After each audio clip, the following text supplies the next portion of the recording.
ভারতীয় জনতা পার্টির পতাকাটাকে কিন্তু ভুলেনি, এটা তাদের জয়, এই জয় আমার নয়।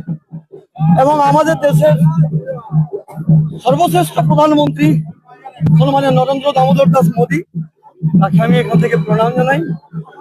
তার আশীর্বাদ যদি না থাকতো তাহলে হয়তো আমি এই সমস্ত কর্মীদেরকে সাথে নিয়ে আজকে জয় উৎসর্গ করতে পারতাম না। তাই সর্বাগ্রে আমি আমার প্রধানমন্ত্রী, আমার জন্মদাতা দেবতা, আমার বাবা, যিনি আমাকে হাতে ধরে নামিয়েছিলেন, তাদের প্রতি আমার কৃতজ্ঞতা এবং তাদের প্রতি আমার এই উৎসর্গ, এই জয়, এই বিপুল লিড। মূলত এতখানি মার্জিন নিয়ে তৃণমূলকে খুব কাজ করবে এটা আমি নিজেও ভাবতে পারিনি।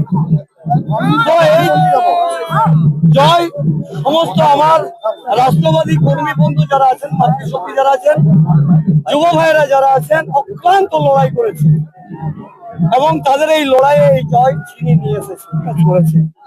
সর্বপ্রথম আমার আরজি কলের আমার বোন, যার দু চোখ দিয়ে রক্ত বেরিয়েছিল মৃত্যুর আগে, যে কৃষকেরা বঞ্চিত হয়েছে, চাকরিজীবীরা চাকরি থেকে বঞ্চিত হয়ে গেছে, 26,000 চাকরি চলে গেছে, কসবার ল কলেজের বোনটি, তার মায়ের হাহাকার যন্ত্রণা, আমার দুর্গাপুরের যে বোনটি দর্শিতা হলো, তার বিচার আজও পায়নি।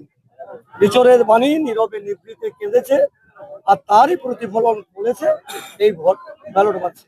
বাংলার মধ্যে বাঁকুড়া বিধানসভা যে ব্যাপক হারে লিড নিয়ে 1 নম্বর স্থান অর্জন করবে, এটা আমি স্বপ্নেও ভাবতে পারিনি।